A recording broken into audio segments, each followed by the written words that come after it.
ఆటల పోటీలు ఉన్నాయి. ఆ ఆటల పోటీల్లో 20 దేశాలు, 25 దేశాలు, 10 దేశాలు పాలు పంపులు పొందుతాయి.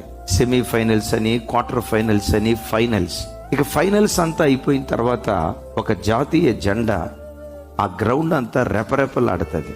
ఆ దేశపు జెండా రెపరెపలాడుతూ ఉంటే ప్రపంచంలో ఉన్న ప్రజలందరూ కళ్ళారా చూసి ఆ దేశం గెలిచిందట్రా, ఆ దేశం ఈ పోటీలో నిలవబడి అఖండమైన విజయాన్ని సాధించిందట్రా అని ఘనంగా మాట్లాడతారు కదా. 2025 సంవత్సరంలో నిన్ను చూసిన జనులు ఇదే మాట వారి నోట దేవుడుంచునుగాక. నువ్వు గెలిచావు అన్న వార్త వాళ్ళు విందురుగాక.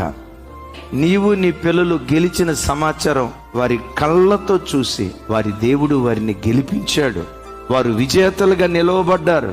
అఖండమైన విజయాన్ని వారి ఆధ్యాత్మిక జీవితంలో, వారి వ్యాపారాలలో, వారి ఉద్యోగ స్థలాల్లో వారికి దేవుడు అనుగ్రహించాడని నిన్ను చూసిన అన్య ప్రజలు ఈ మాట మాట్లాడుకుంది.